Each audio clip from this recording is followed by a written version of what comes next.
So, sorry for the formality, standing at the platform. We're taping, so.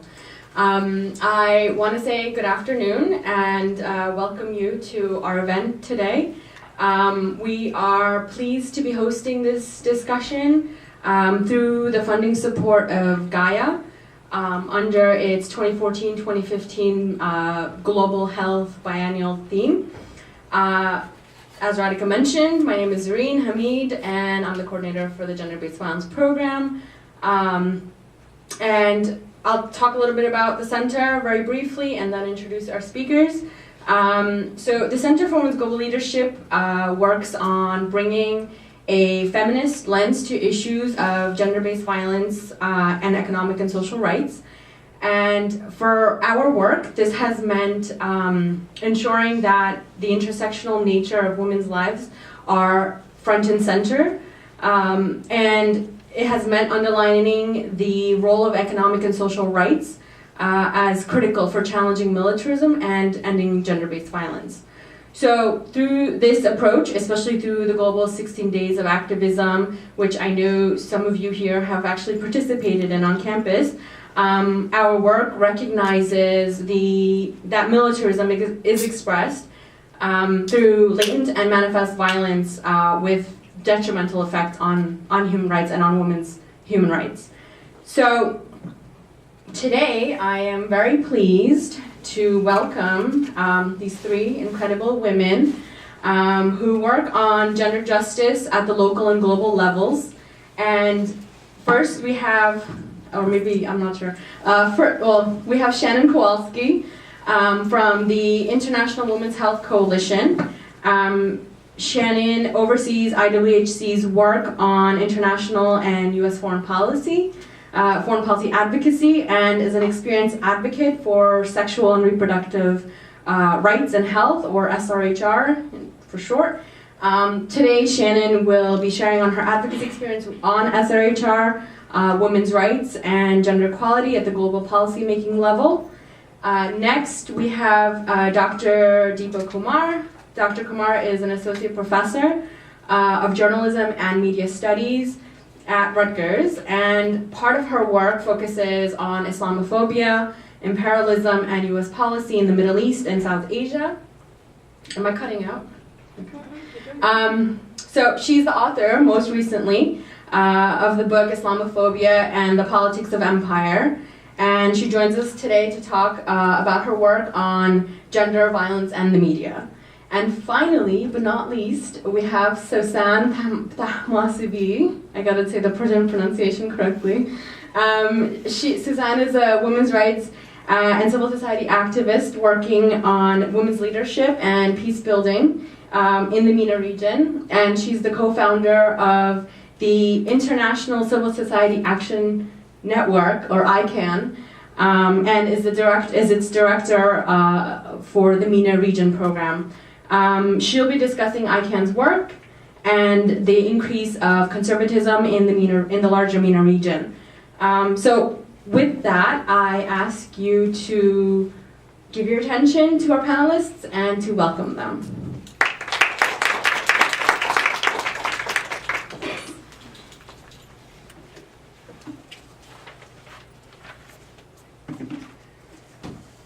Hi, I'm so thrilled to be here today. When Zarin contacted me and asked if I would speak on a panel on militarism, I was really excited to do so, not least because it gets me out of the rarefied halls of the UN for a day, where there are negotiations that are going on that have very much to do with this issue right now, and I'll talk a little bit about that. First, let me tell you about the International Women's Health Coalition, which is the organization I work for. We've been working for the past 30 years to advance the recognition and protection of women's sexual and reproductive health and rights. We work with women's organizations at the country level who are leading cutting-edge advocacy on access to abortion and young people's sexual and reproductive health and rights. We work at the regional and global levels to influence international policy and programs and funding on sexual and reproductive health and rights. And because we're located here in the US, we feel that it's our responsibility to hold the US government accountable for their foreign policy on sexual and reproductive health and rights. We specifically identify as a feminist organization, and we situate our struggle for sexual and reproductive health and rights within a broader struggle for gender, economic, ecological, and social justice. So, what do we mean when we say sexual and reproductive rights, and what does it have to do with this conversation?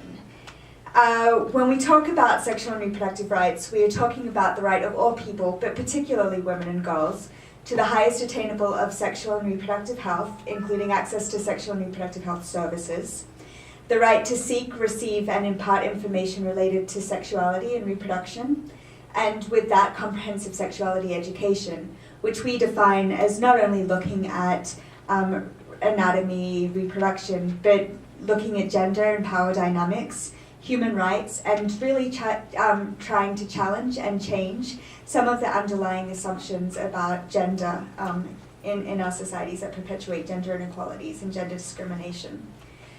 With the right to bodily integrity, the right to choose a partner, the right to decide to be sexually active or not, and the right to consent to sexual relations, the right to consent to and enter into marriage, the right to decide whether or not and when to have children, and for women who do decide to have children, to have the means and information to be able to do so safely, and pursuing a safe, satisfying, and pleasurable sex life. The cornerstones of sexual and reproductive rights are women's rights to autonomy and to bodily integrity. So think about it for a minute.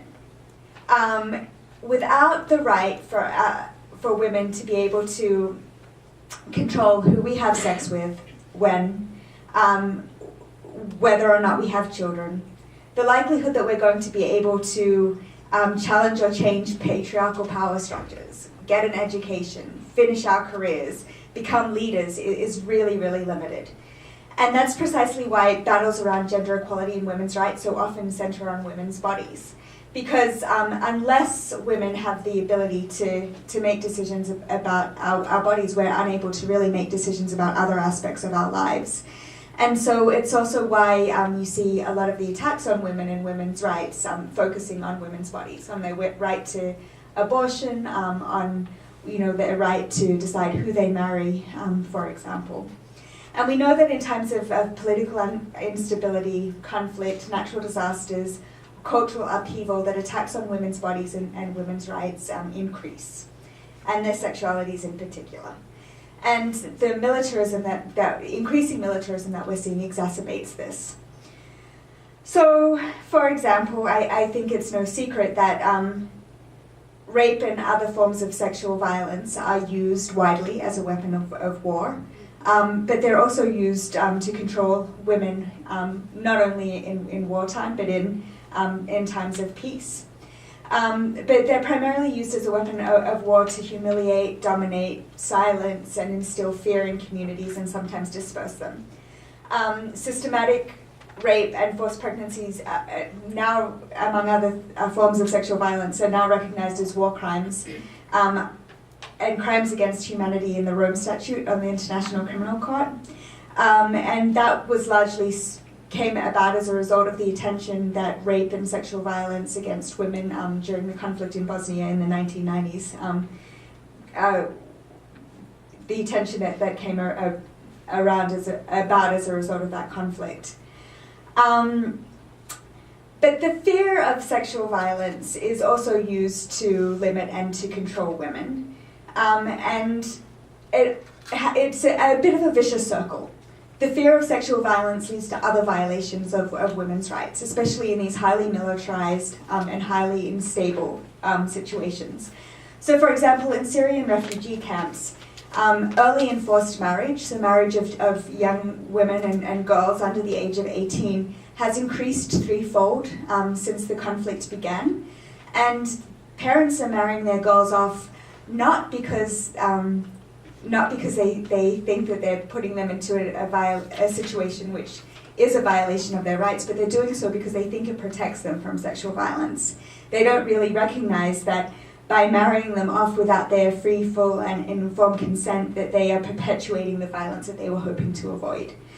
So that's a very real consequence that we see on women's bodies and their sexual and reproductive health and lives. We also know that in times where there is conflict and where there is militarism, that other harmful practices against women and girls tend to increase. So like female genital mutilation, for example, as communities try to preserve their identities and their cultural integrity. And so they go back to, or they enhance practices that they were otherwise abandoning. And so when you get the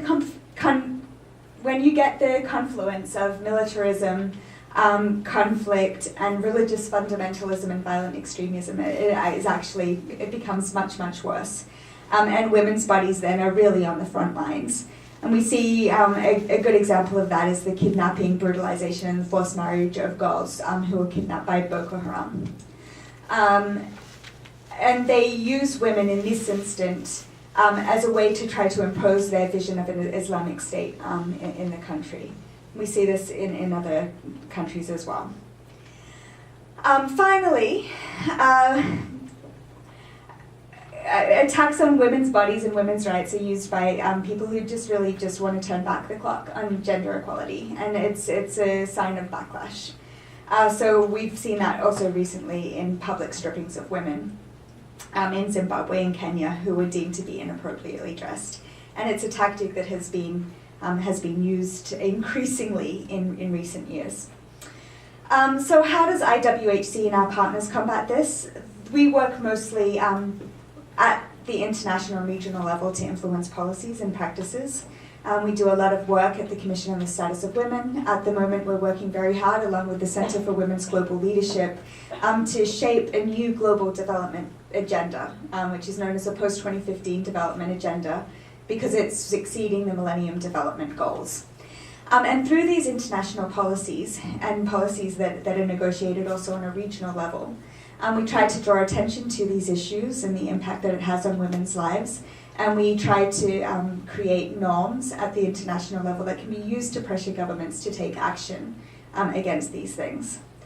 And we try to make the links between militarism, extremism, fundamentalism, and women's rights and gender equality. So for post-2015, for example, a major ask of women's organizations that are engaging in it is redirecting budgets from the military into social goods, into healthcare services, into education, into social protection schemes, into strategies to increase access to decent work and living wages for women. As well as addressing unpaid care work.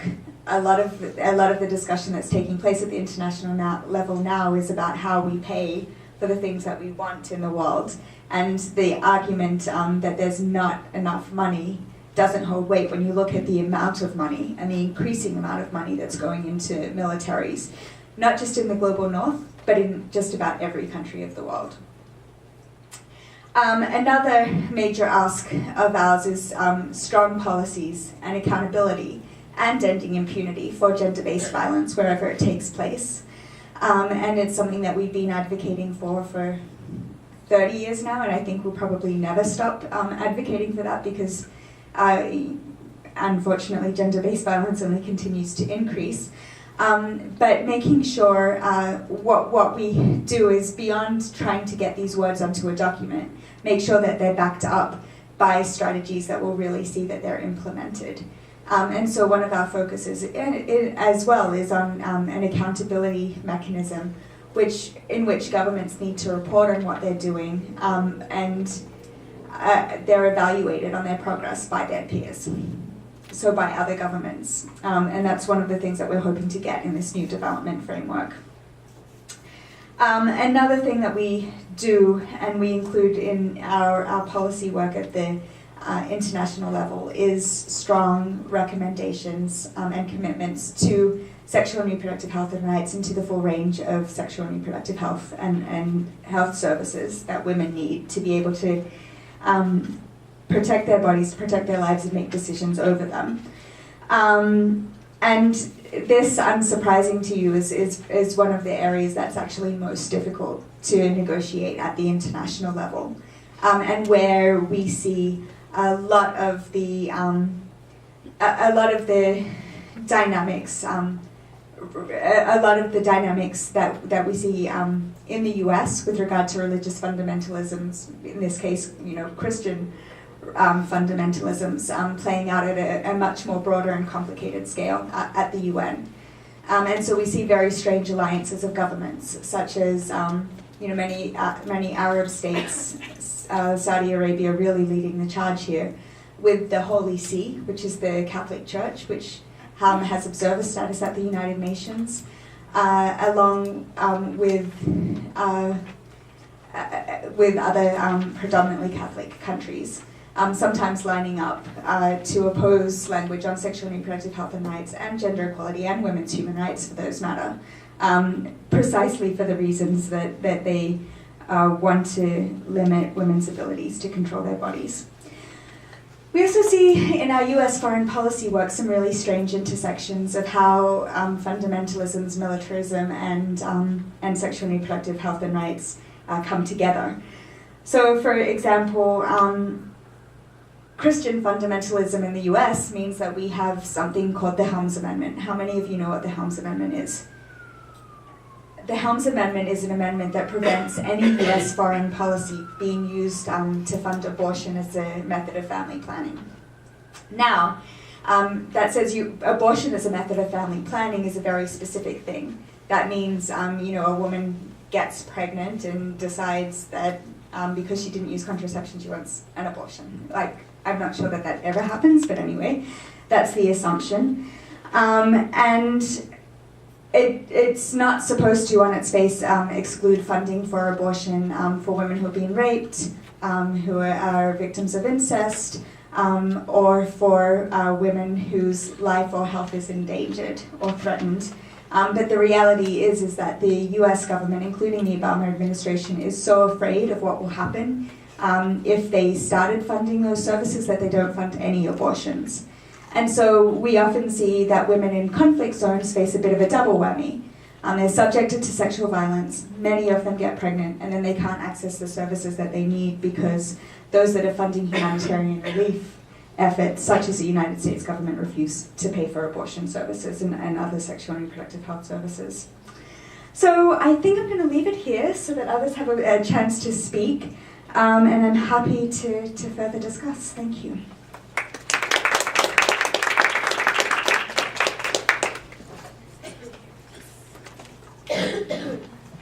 I'm delighted to be here at the Women's and Gender Studies building. It's a beautiful building. I can't believe I haven't been here before. This is my 11th year at Rutgers University, and even though so much of my work is around gender and sexuality, and I teach a class called Gender, Race and Class in the Media, so take it if you're interested. But this is my first time actually setting foot here. And I think the universe decided to punish me because I put the address in and the GPS sent me on a wild goose chase. And so anyway, eventually here I am, and let's get started. So what I'm going to do is I'm going to talk about sexual violence and physical violence that women experience in the context of empire, particularly how US militarism impacts women and fosters violence of various sorts, both in relation to women abroad in countries that the US is supposedly going off to rescue women, right? As well as female soldiers and the spouses of heterosexual male soldiers. So that's what I'm going to do. And in the process, I'm going to try to debunk two taken for granted media frameworks around this issue.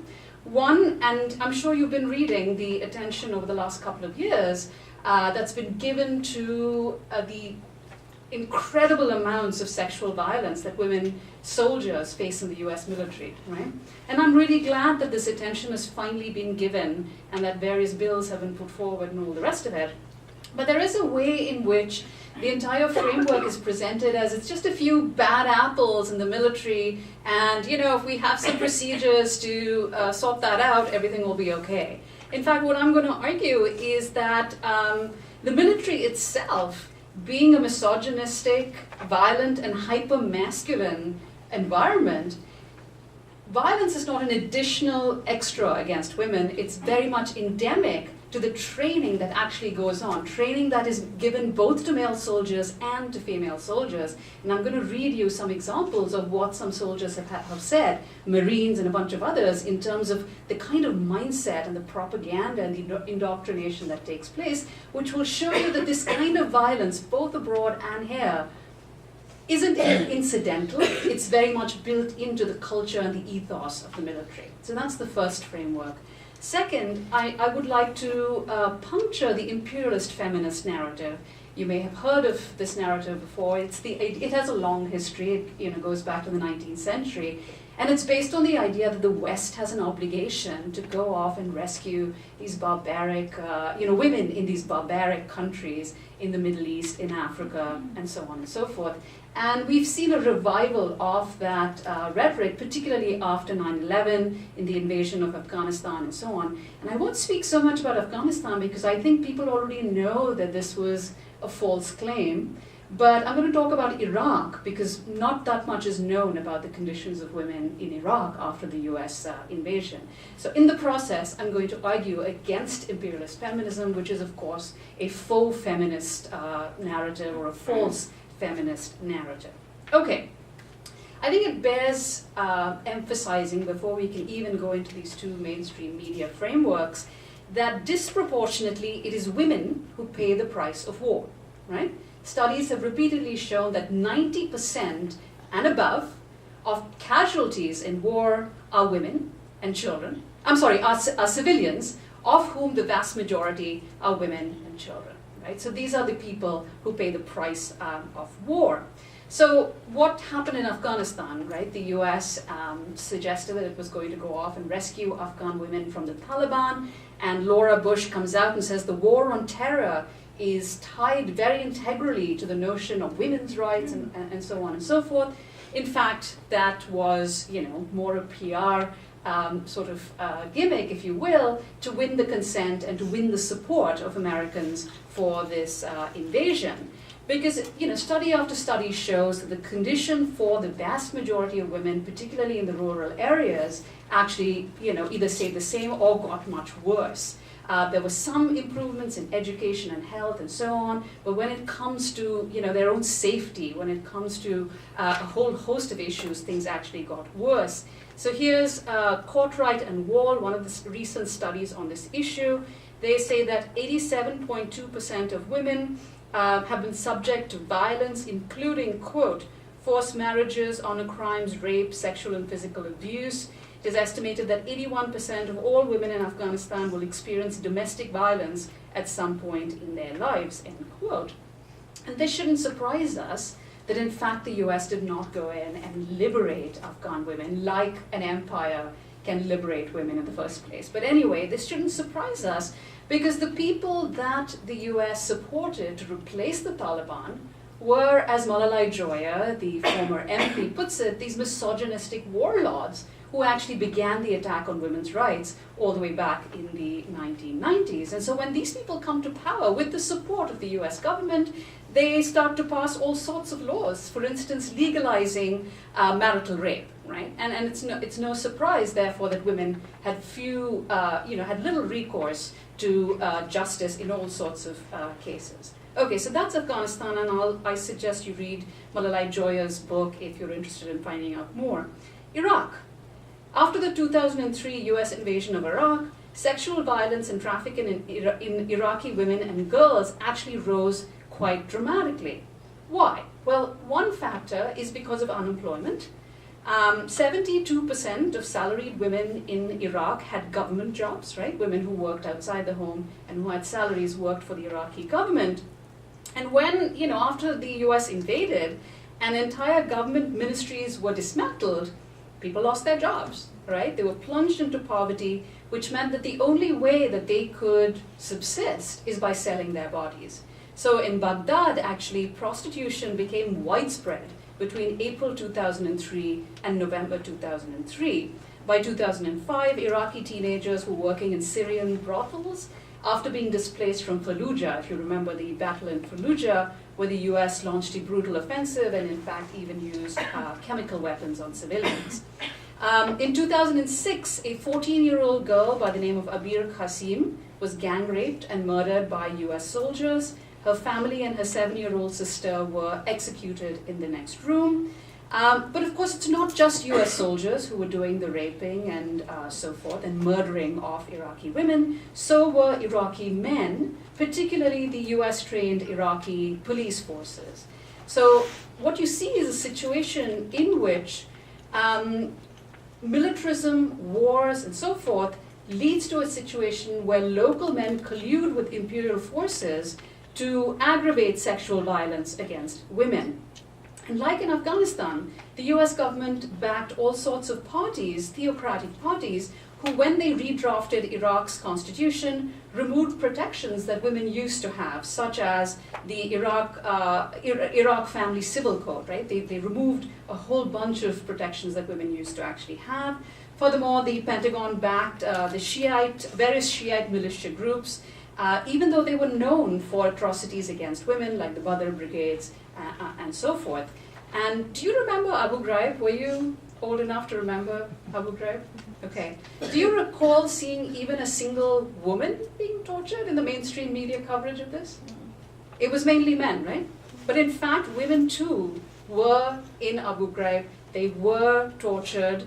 And hundreds of women were imprisoned, not just in Abu Ghraib, but in prisons all over Iraq. These were sometimes women who were opposed to the US agenda. At other times, they were partners, lovers, relatives of the men. And by torturing them, of course, it was a way in which to get the men to talk. So what was some of the torture? What was some of the physical violence that they experienced?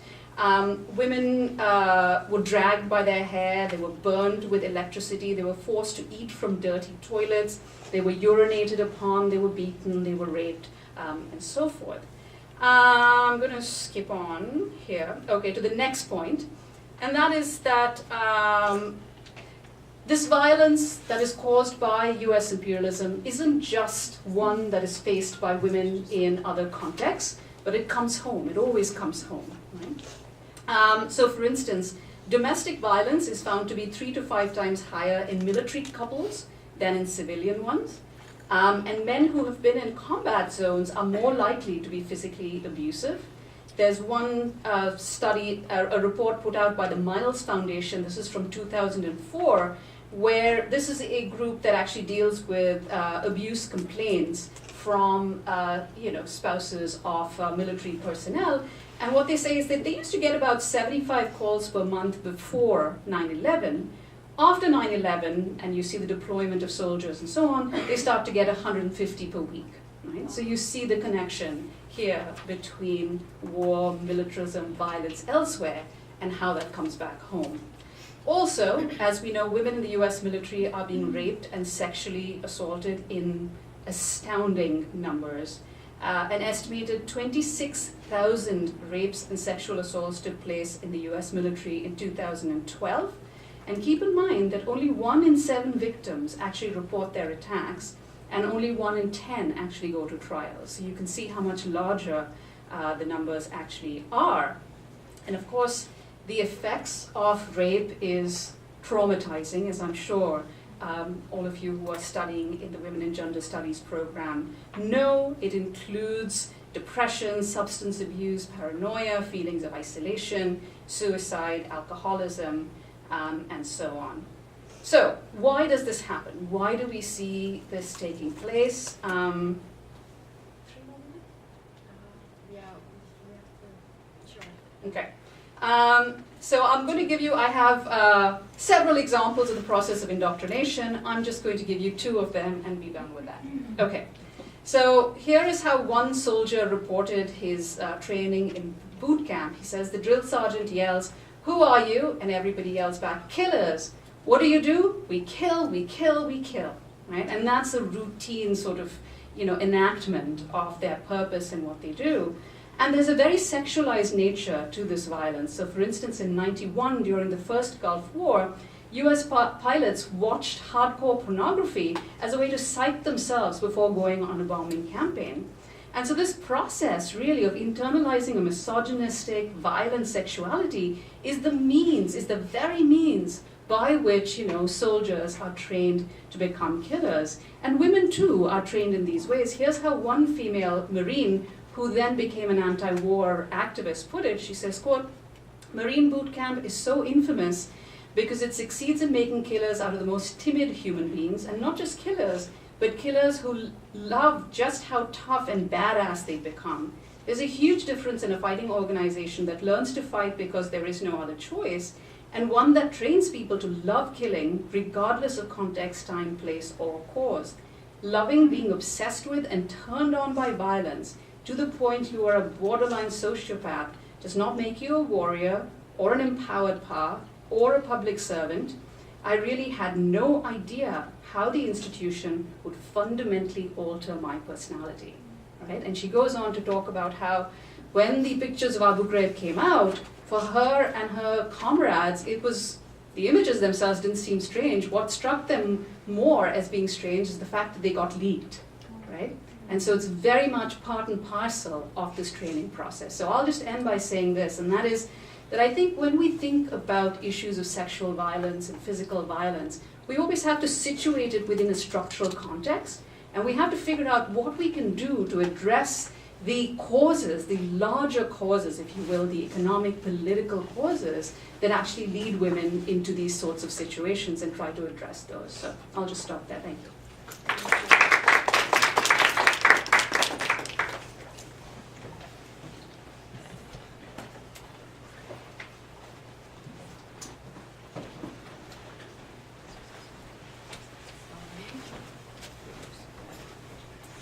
A few people have another class that they have to go to. Okay.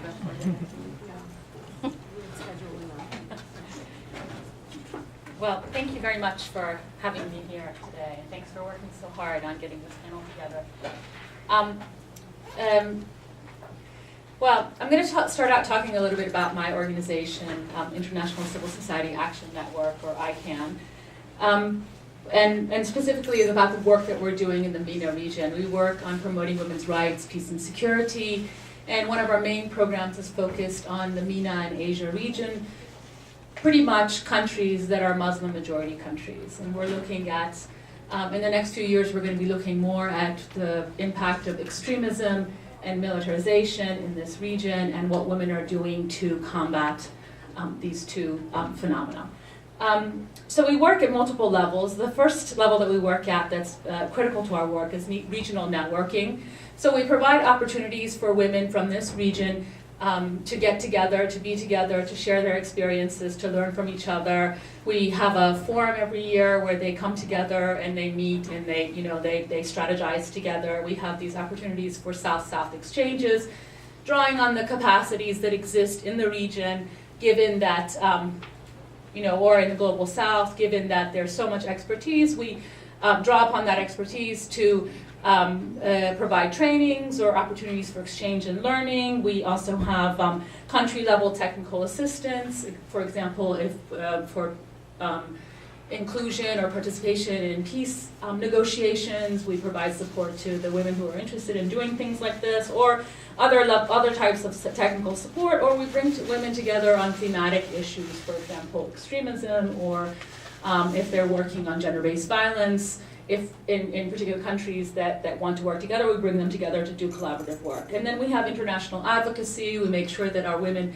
from our network from the region has access to international fora where decisions are being made, where they have impact on the lives of women in this region. Unfortunately, even though there's a lot of decisions that are made at the international level, and there's a lot of discussion about inclusion of women, especially with Security Council Resolution 1325, but in practical terms, women are often excluded from these decision-making processes. So it's very important for us to inform women in our network about critical developments at the international level and make sure that their voices are heard either through our advocacy or their presence. We also try to make sure that they have access to international policymakers, the UN, governments, but also are present at important conferences in places like the CSW and UN events.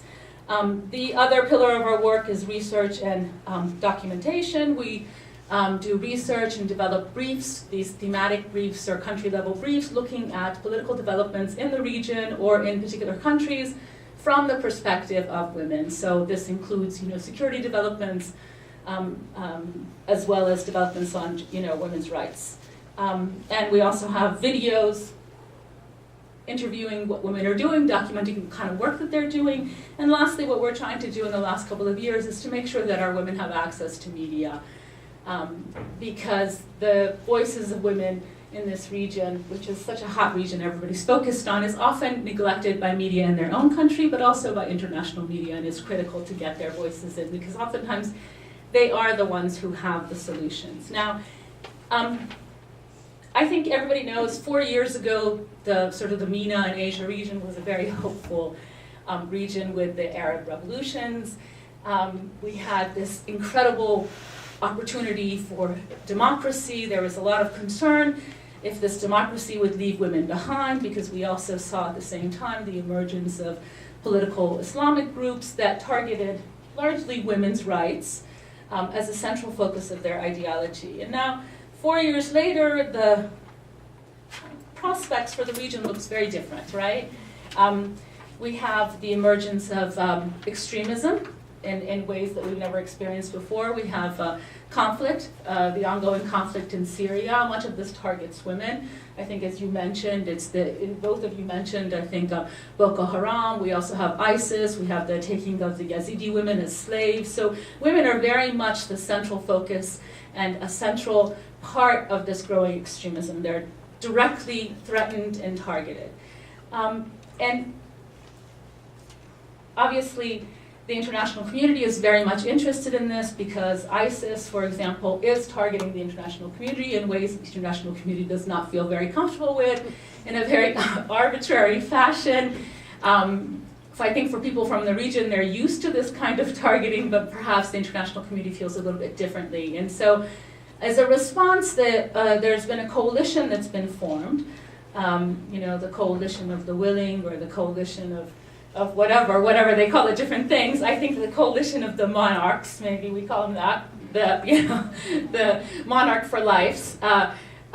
They've come together, and they're not necessarily better on human rights than ISIS. And I think this is a very critical point. We have to really recognize who we're sort of calling to the stage to fight for security in the region and to fight for human rights, because I think a lot of times the examples that are being given are women's rights. So we really saw this with the Yazidi women, that these governments, they wanted to step up and defend the rights of women, or the US wasn't going to take it anymore, and it's the women's rights, and it's the Yazidi women, and we have to defend that. And so we're calling countries like Jordan and Bahrain and Saudi Arabia to come and be part of this coalition that don't necessarily have a better history of respecting the rights of their own communities. We have beheadings in Saudi Arabia. It's not very different. It's not as arbitrary as ISIS is. It doesn't target Western journalists, but they do carry out beheadings, and they do carry out beheadings against dissidents. It's not, so it's problematic in that sense. I think if you're a citizen of that country, of those countries, it's very problematic. And these countries are being asked to join this fight against ISIS for human rights and against extremism without any commitment to accountability on human rights. And I think in many ways that there's a lot of backlash on human rights, there's a lot of backlash on civil society, and it's justified in terms of fighting terrorism. And what we're dealing with now is this option of, if you sort of go to these countries and say you expect them to uphold human rights, they'll say this is the fight for terrorism, take it or leave it.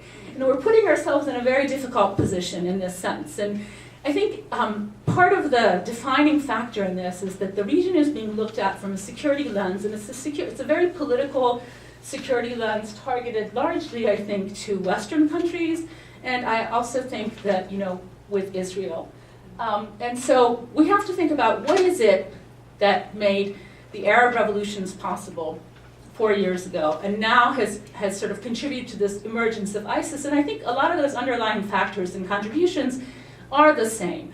It's just that people are sort of responding to it very differently. And, a lot of governments are looking at sort of the resilience factor of what, who's resilient to extremism, who's not going into extremist groups, and we have very good examples of that, and there are people that are actually going into civil society.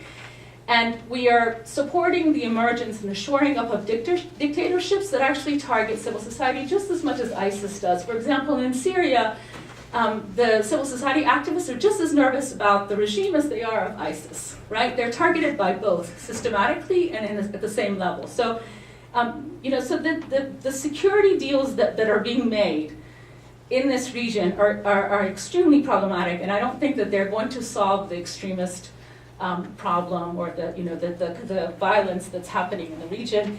And there needs to be sort of a different lens, different international approach to this. And it's very funny, I think Obama just said something, or somebody from his administration said something that, that this is not, the fighting is not going to be the only answer, that we have to actually look at deeper issues, we have to look at economic issues, and people on the right were making fun of him, but I actually think this is really the answer, that we need to have a different security approach, and that security approach needs to be defining security from the perspective of the people who live in those countries, so it really needs to be human security. We need to have programming that takes into account economic development, that takes account development, fair development, that we need to have long-term practices. You talked about Afghanistan, when you talked about women in Afghanistan, they talk about program planning that's 10 years, 15 years. We can't do it at two-year spaces like we're doing right now in Syria, because that's the number of years that people stay in their posts in the State Department. I mean, this is the problem, or at DFID or whatever. They can plan for 2 years because this is their term in office. That we really need to have long-term planning, and we need to also invest in women, because women have the answers to many of these questions, and they've been dealing with these issues for years on end. Women started talking about extremism over 30 years ago, right? Nobody paid attention to it because it was only targeting women's rights, right? So nobody cared, and they thought it was a cultural issue. And the same thing happened with the Arab revolutions. They dismissed it as culture. Okay, this is their culture, We're going to have an Arab democracy. We're going to have an Islamic democracy.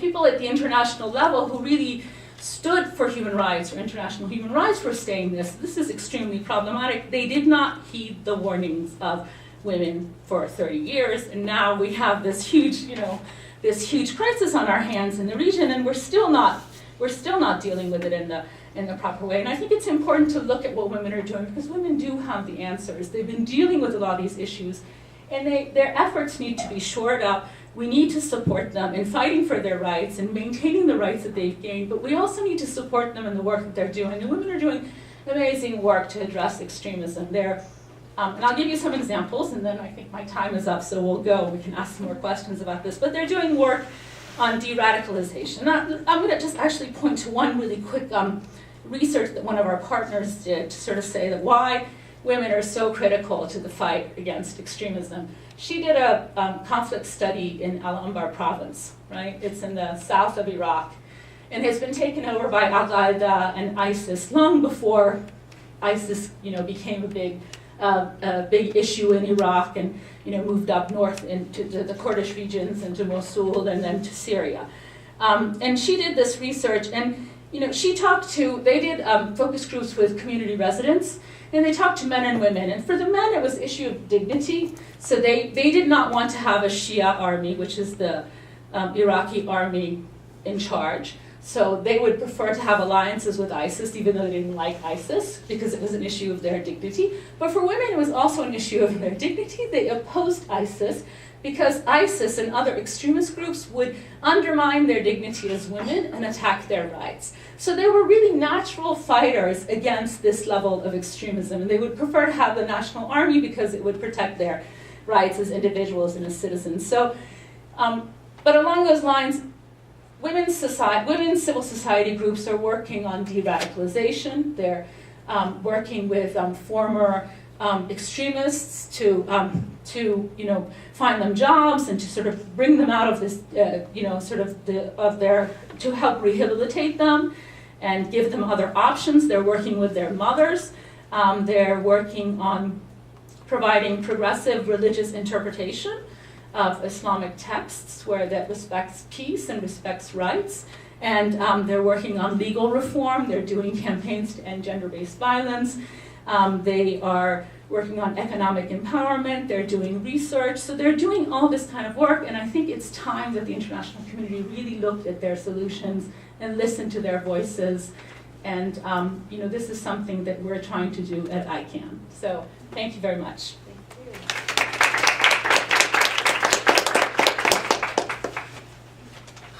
So,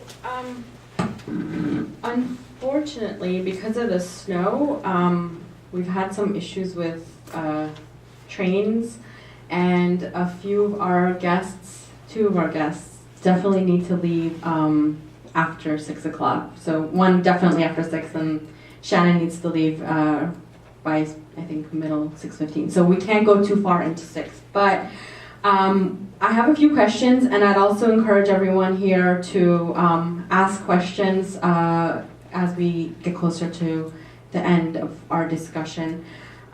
Just raise your hand, and we also have a mic here. So, okay, so I guess I'll start with SUSSAN, because you have to leave. So just in case we do go over, we have you covered. So, I actually have a few questions written here that kind of popped into my head as you were talking, and I guess I'm interested to know if you could talk more on international policies that in the region, like sanctions in Iran, that are affecting women and girls, and then also women's activism. How is that being affected? And then also maybe go into what you, near the close of what you were saying, what you were talking about human security. What kind of issues need to be tackled in order for there to be a human rights-based human security for women and girls, and also obviously for whole communities. So if you could elaborate more. I'm not sure. Can we use the mic? Or can she answer with the mic? Thank you. Thank you for asking about the sanctions. I think this is a really important question. And I'm Iranian, and my colleague also, SHANNON, is Iranian, and we were asked by our network members in Iran almost 2 years ago, longer than that really, but we did a report on the impact of sanctions from the perspective of women, on the humanitarian impact of sanctions inside of Iran, because the women's groups were really demanding this. And even in our recent forum, they had an opportunity to speak to the international community, and this is the issue that they chose to speak about. So they could have talked about a lot of other things like human rights or women's rights violations, but they felt that this is the most critical issue. And sanctions, I think we've seen the history of this in Iraq, but they really impact the most vulnerable groups, and they impact women very significantly. And and I want to talk a little bit about the impact it has on civil society, because I just had this conversation with some of my colleagues in Iran about the impact that it's having on civil society. And I was asking them, why is it now that we have this new president in Iran, and Rouhani has come, and it's a little bit, the space is a little bit more open, it's not as repressive, there's not as much backlash. Some NGOs, are permitted to start their activity. Why is it that the women's movement is so slow to respond and to really become active again inside of Iran? And they were saying, it's the entire society, that everybody is in a situation, in a limbo situation, and they're waiting for these negotiations to come to some sort of agreement, the negotiations with the on the nuclear issue. And it's as if they can't do anything, because their situation is so dire, and they're so afraid that if these negotiations do not lead to some sort of resolution, that they're going to have war, or the economy is going to be worse. And the economic situation, that's, some of it's mismanagement of the economy, but a lot of it is because of the sanctions, is so bad that people are just, this is the main thing that they're focused on.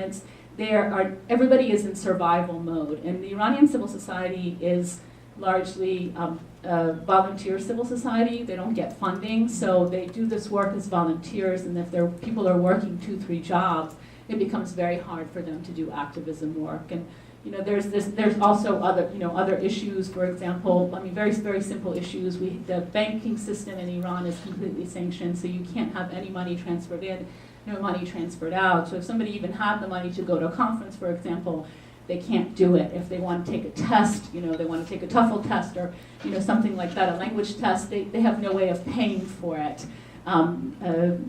If you have, a lot of times if you have internet, your accounts, if you're registering for like an email account inside of Iran, it's cut off. So these things really impede civil society development, and the economic pressures that are created on Iranian society, first and foremost, really impact women, because they, we did a research project and we talked to women and said, what happens when, what's happened to you in the last few years, and the first things they talk about, they cut from their health, they cut from, they cut from their luxuries, they don't go to the spa anymore, then they start cutting from their health, and they see that their kids need food, so they don't eat protein, they don't eat milk, they take that money and they give it to their kids. So you see that women are impacted in many different ways, and we've seen it also in Iraq. Part of the impact has been women's lack of access to education. Families send their boys to school, they don't send their girls to school, or we even see women going into prostitution, and these are some of the trends that are happening inside of Iran too. So I think that was really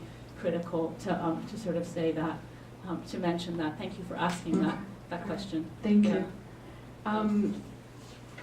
I actually have a follow-up, but I'll wait to see how much time we I have didn't left. answer your human security question either, but maybe you can ask other If we have, questions. if we have time, and then we'll go back. So, okay, so I'll turn to Shannon, I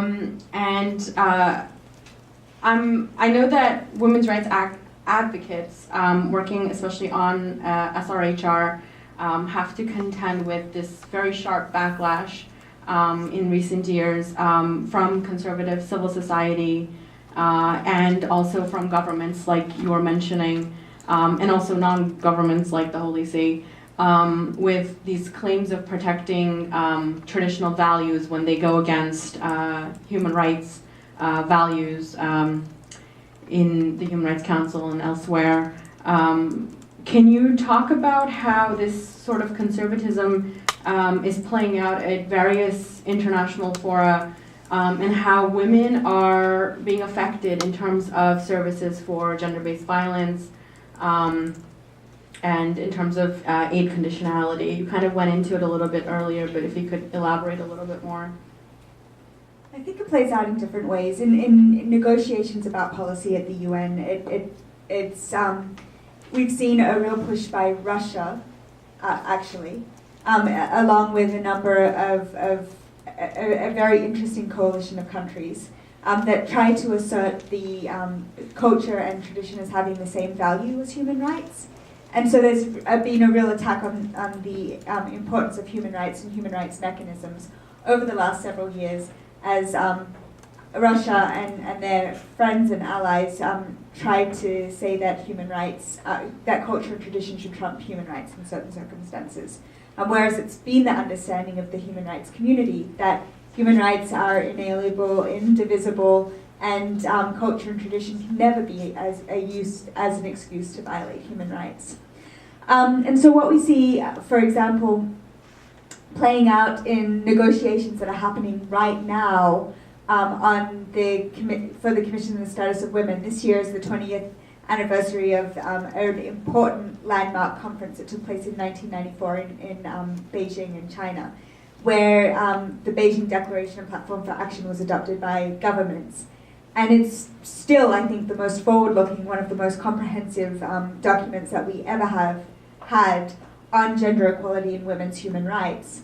But we see in discussions on the political declaration, Russia, Saudi Arabia, the Holy See, China, and a number of African states lining up to block language on human rights of women and girls, language on sexual and reproductive health and rights of women and girls, and language, some language related to gender-based violence and access to services. And in particular, any language that talks about empowerment and rights of girls, because girls are viewed by many of these countries as not having any rights at all. So when it comes to switching gears now to aid and the way that these services are affected and funded, I think it's a little bit, it is complicated. The reality is in all of the amount of aid that goes into countries, very, very little of it goes for women's health. Very, very little of it goes for gender equality. And often when these programs are funded, the benefits do not necessarily accrue to women in those countries.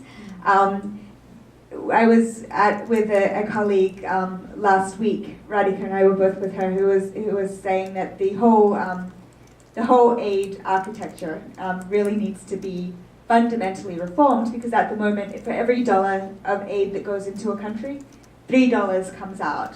And that's largely because in the area of sexual and reproductive health and gender equality and programs that address to gender-based violence, there's a lot of investment of donors, not in indigenous programs and women's organizations at the country level, but in their own NGOs and in their own programs who are exporting models, like the Dutch model for sex education or the Swedish model for addressing sex work and prostitution, rather than funding the programs that women at the country level say that they need. And so there is a bit of a savior complex, an imperial complex in the way that aid is delivered at the country level. But at the same time, I mean, we do have to recognize that there has been significant improvements over the last several years in reproductive health services and access to services. And that's partially due to development assistance, but I think mostly due to countries increasing their own investments in their health systems and architecture. Okay, thank you.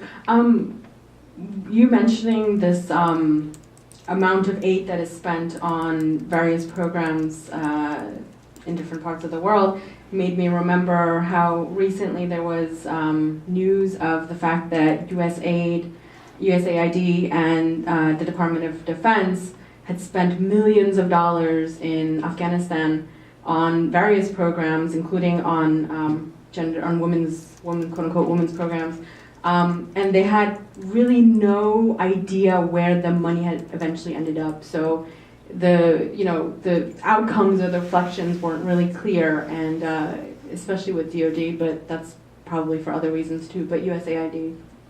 Same thing. Right, and you have to remember that a significant amount of aid is actually put into militaries. Right. And to military, increasing militarism in many of the countries where they're also investing in these programs of gender equality, which cancels each other out. I mean, it really does.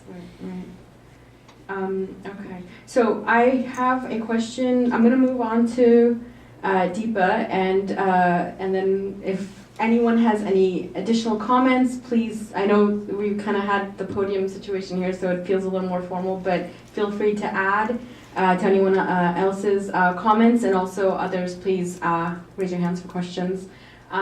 So DEEPA, I wanted to ask you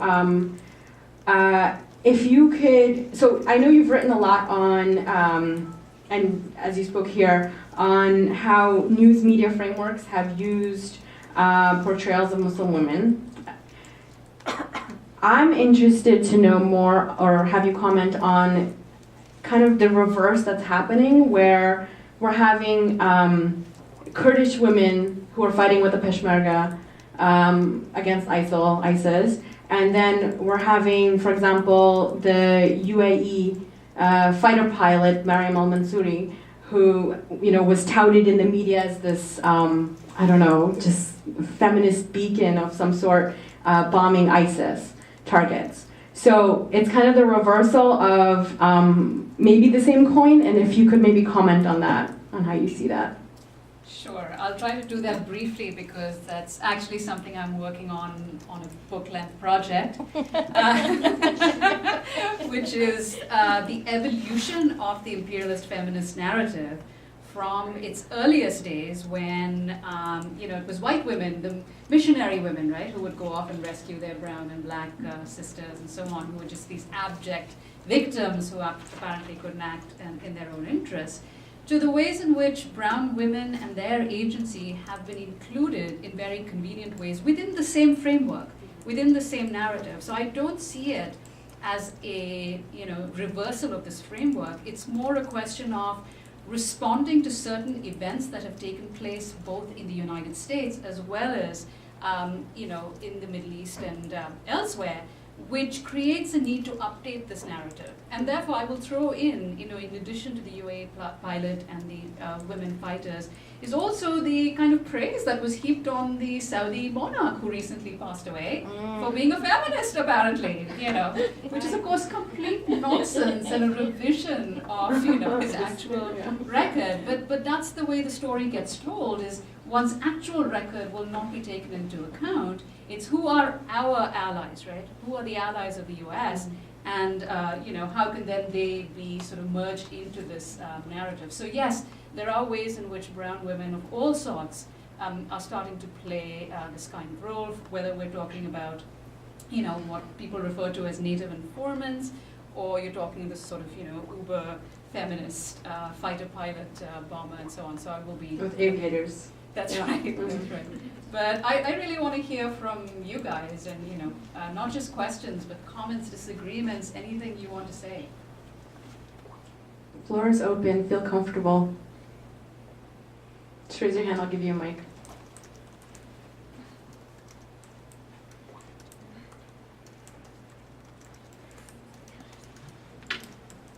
That's okay. Actually, my question is for Susan. You mentioned that you know, fighting is not the only answer. We also need to engage in development and so on.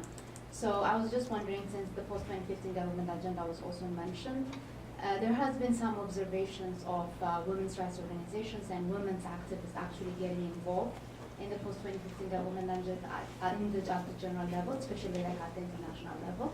So my question is, are they being engaged maybe like at the regional or national levels and we're not seeing them, or they're more focused on peace and security issues, as you've said, in terms of militarization and so on?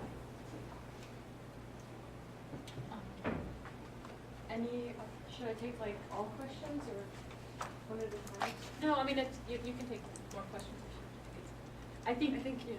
Yeah, I think from this region,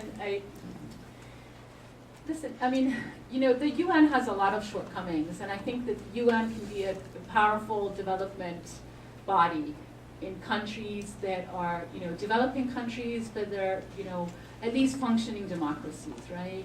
If you don't have a democratic state, it becomes very difficult for your civil society to become involved in the UN process. And so if you're seeing an absence of women in these countries, it's not because they're not working on these issues, they're not addressing these issues. They're doing it, but they're not necessarily engaging with the UN. Because I'll give you examples of, you know, of Iran where I work, but then also many other countries, because I hear this from and this is not to say there are many good people at the UN that are working at the local levels that are doing great work and that they really care. But in order to work with a civil society organization, the government had to approve it. The government, you know, depending on the kind of government it was, you know, if it was a reformist government, then, you know, then perhaps it would be more open to different kinds of civil society groups. But if it wasn't, they would, you know, promote their own organizations that are, you know, that are gongos.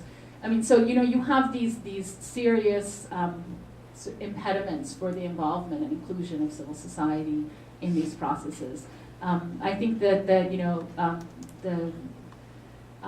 yeah, I mean, I think that it's absolutely critical, and I think that there, a lot of times the UN also falls short on engaging civil society in that sense, because it is part of the mandate. So you're saying that, you know, that was your question, right? Why are the women from this region not present? And I think that that's a big part of it, is that they're not engaged in the way that they should be.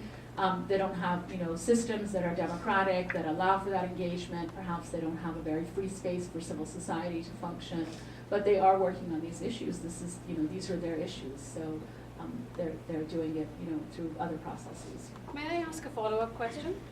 I really appreciated your presentation and what you just said as well. And to sort of deepen a little bit what you were saying about the kind of civil society organizations that get funded either by the UN or by the US or what have you, or for that matter what I study, which is the kind of journalists and bloggers who will be given money by NGOs in Syria and so on, tend to be the ones who are telling a story that the West wants to hear, right? And so I wonder a little bit about the de-radicalization programs that you mentioned. I don't know anything about them, so this is a genuine question.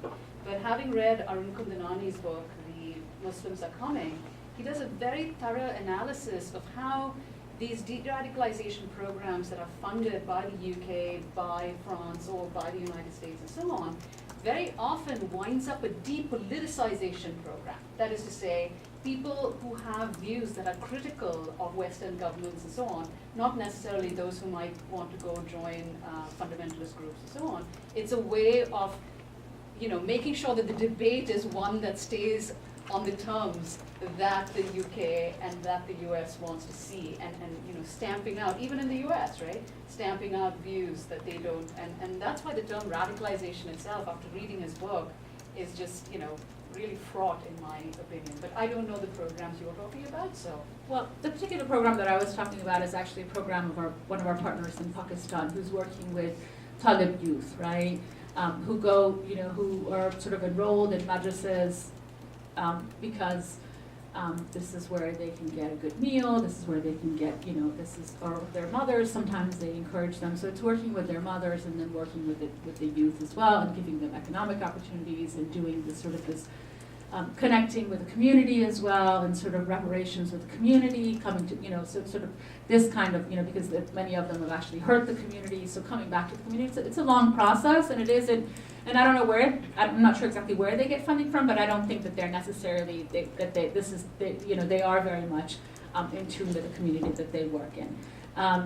But I understand, I do understand your point, and I have a lot of the sort of the same sort of criticisms, and I think this goes back to the question that you asked on human security, and if you allow me, I would really like to just say this because I probably have to leave afterwards, and I want, you know, I think that one thing that happens in the Middle East, and I think we really saw this summer with the sort of the Israeli-Palestinian conflict, is that, you know, and now we see it again, sort of the Palestinian Authority is about to go bankrupt because Israel won't give it the taxes that it's collected, because they're taking Israel to, they're referring the case to criminal court. So none of the international justice systems will work for the Palestinians. They've never worked, they won't ever work.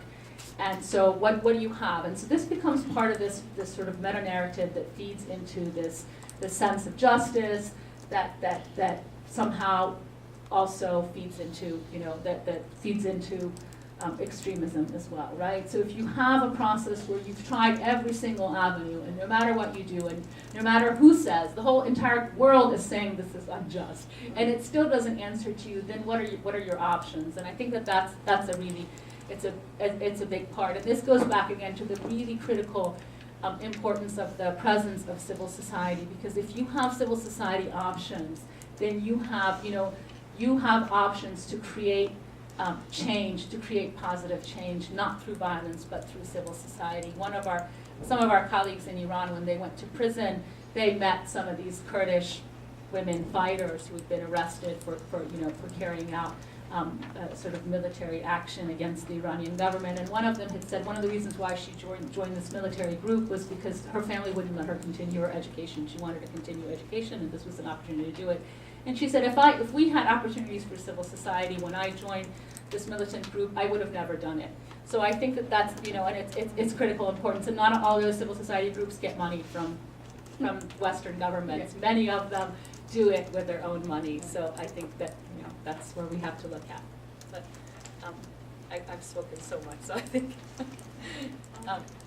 Did anyone else have a question?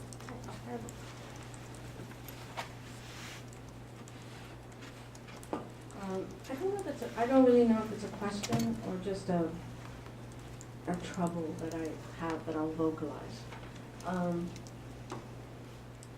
You know, I went to a meeting last in May with SHANNON in Jordan, and there were women's groups from the MENA, actually the Arab countries.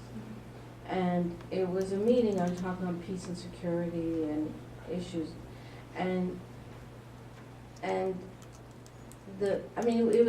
was one of the most humbling experiences I've had in terms of the kind of activism that's going on the ground by the women who live there, and you know, living here, it's also important to look at the issues of the U.S. and imperialism involved. But the thing that kept coming up at the dinner table and the lunch table was the role of Saudi. And it kept coming up but it never came up on stage because you can't say it, right? And so I think, and then remember that Samantha Power was talking about, Abdullah being a feminist. You remember we had a conversation about that. So it's the big elephant in the room in that region, and the U.S. won't talk about it. No one else will talk about it. But the kind of madrasas and the Wahhabism and the kind of Islam that is being propagated is very much a Saudi enterprise with a shitload of money behind it, and everyone is quiet.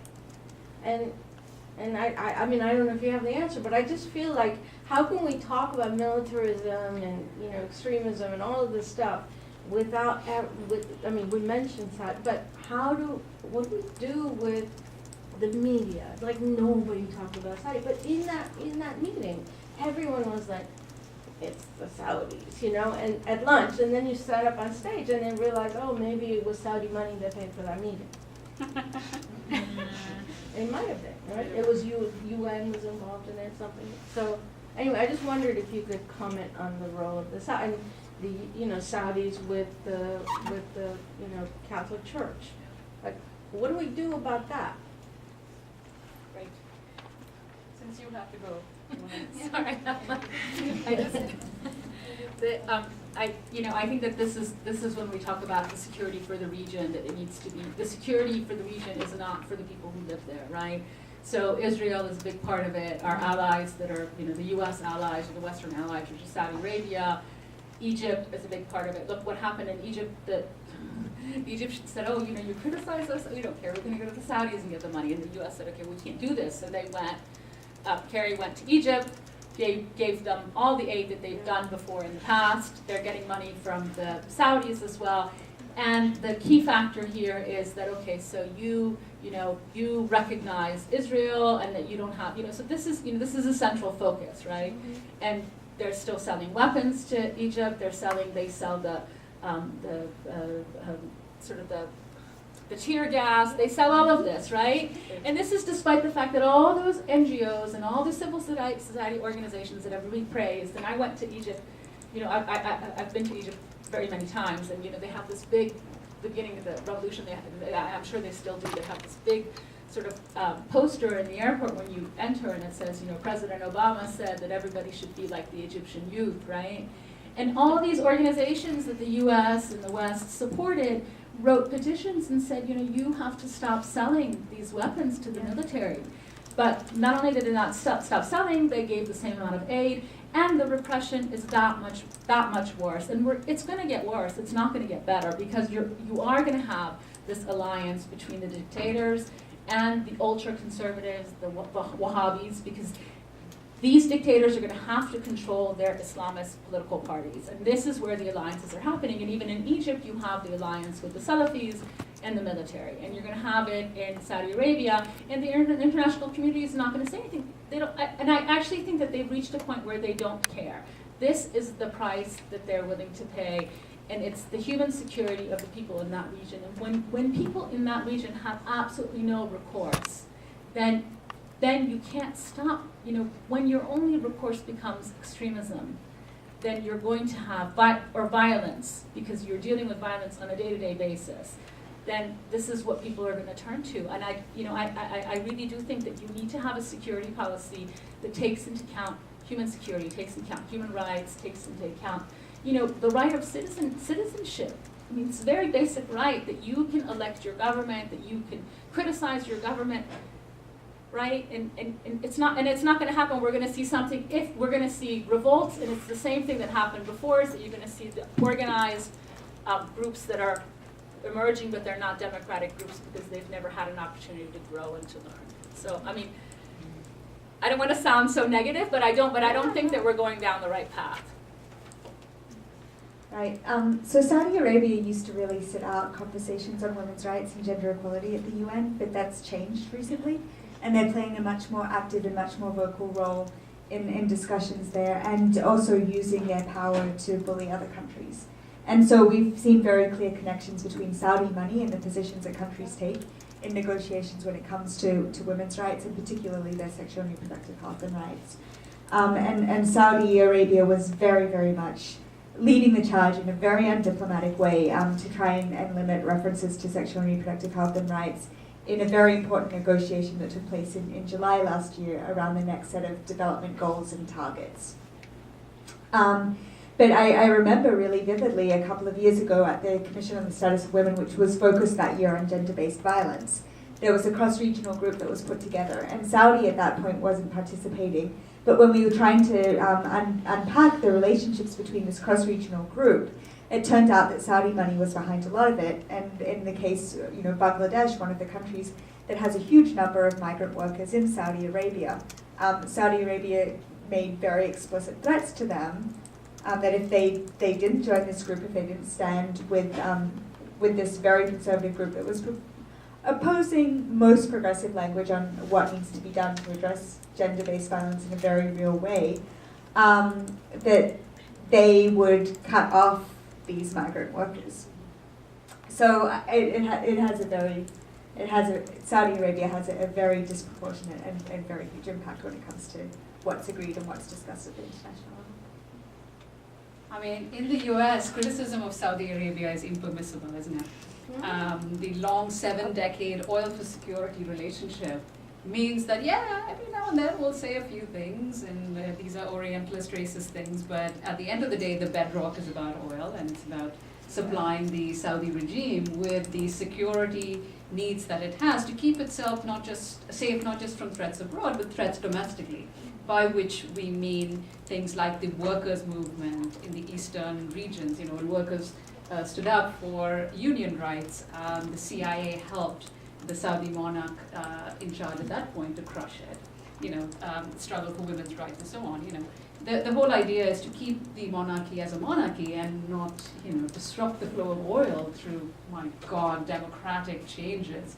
Because we know what happened in Iran when Mohammad Mossadegh was elected and he dared to nationalize the oil, and God forbid that should not be permitted. So I guess, the inability to talk about Saudi Arabia is not just a Middle Eastern issue, it's a US issue as well, which is why in the book, in my last book actually, I detailed to some extent how the rise of Islamism and Islamic fundamentalism, there are many complex factors within various countries that leads to the rise of various kinds of groups, the Taliban, ISIS, and so on. But we can't take out of the equation the key role that the US and Saudi Arabia would play in fomenting Islam on the political stage. So I think it's very important, and I trace it all the way back to 1958, which is the Eisenhower, doctrine.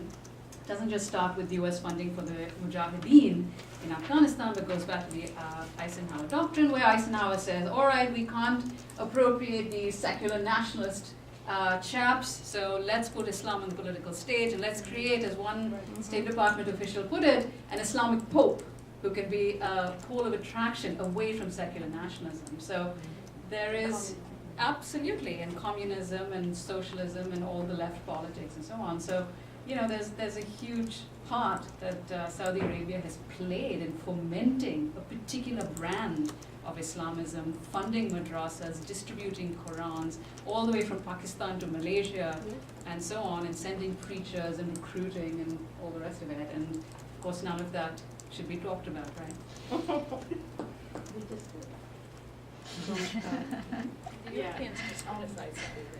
So we have to unfortunately end it here because we're actually over time.